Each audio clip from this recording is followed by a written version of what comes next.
প্রায় এক সপ্তাহ ধরে সীমান্তে প্রাণঘাতী সংঘাতের পর অবশেষে ৪৮ ঘণ্টার জন্য সাময়িক যুদ্ধবিরতিতে সম্মত হয়েছে আফগানিস্তান ও পাকিস্তান। পাকিস্তানের পররাষ্ট্র মন্ত্রণালয় এক বিবৃতিতে বিষয়টি নিশ্চিত করেছে। এতে বলা হয়, দ্বিপাক্ষিক সম্পর্কের অবনতি এড়াতে উত্তেজনা নিরসনের সিদ্ধান্ত নেওয়া হয়েছে এবং দুই দেশই সংলাপের মাধ্যমে সমাধানে আসতে চায়। আফগানিস্তানও তাদের সেনাবাহিনীকে যুদ্ধবিরতি মেনে চলার নির্দেশ দিয়েছে বলে জানিয়েছেন তালেবান সরকারের মুখপাত্র জাবিহুল্লাহ মুজাহিদ।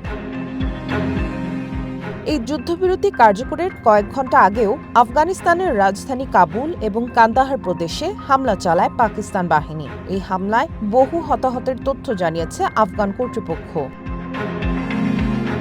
গত সপ্তাহে আফগানিস্তানের সীমান্ত এলাকায় তেহরিকি তালিবান নামে একটি সশস্ত্র গোষ্ঠীর ঘাঁটিতে পাকিস্তানের বিমান হামলার পর থেকে দুই দেশের মধ্যে উত্তেজনা দেখা দেয়। এরপর থেকেই পাল্টাপাল্টি আক্রমণ চালাতে থাকে দুই পক্ষ, বাড়তে থাকে প্রাণহানি। পাকিস্তান দীর্ঘদিন ধরে অভিযোগ করে আসছে যে আফগানিস্তান তার ভূখণ্ডে বিভিন্ন সন্ত্রাসী গোষ্ঠী, বিশেষ করে তেহরিকি তালিবান পাকিস্তান টিটিপিকে আশ্রয় দিয়েছে, যারা বিভিন্ন সময়ে পাকিস্তানের সেনাবাহিনীর ওপর হামলায় জড়িত। তবে আফগান সরকার এই অভিযোগ অস্বীকার করে আসছে। অন্যদিকে তালেবানের অভিযোগ, জঙ্গি গোষ্ঠী আইএসের সদস্যদের আশ্রয় দিয়ে আফগানিস্তানের স্থিতিশীলতা এবং সার্বভৌমত্বকে ঝুঁকিতে ফেলছে।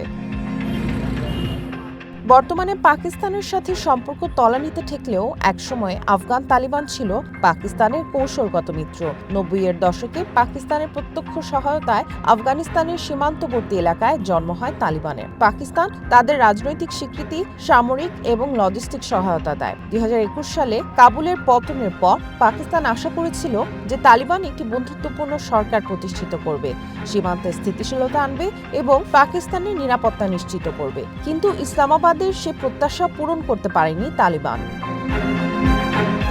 পাকিস্তান এতদিন তালিবানকে শুধু একটি প্রক্সি গোষ্ঠী হিসেবে দেখলেও ক্ষমতায় আসার পর গোষ্ঠীটি নিজেদের সার্বভৌমত্ব প্রতিষ্ঠায় জোর দেয়, যে কারণে পাকিস্তানের অনুরোধের পরও সশস্ত্র গোষ্ঠী তেহরিকি তালিবানের বিরুদ্ধে পদক্ষেপ নিতে অস্বীকৃতি জানায়। তালিবান উল্টো টিটিপি নেতাদের আশ্রয় দেয়, আর এতেই দ্বিপাক্ষিক সম্পর্কে ফাটল দেখা দেয়।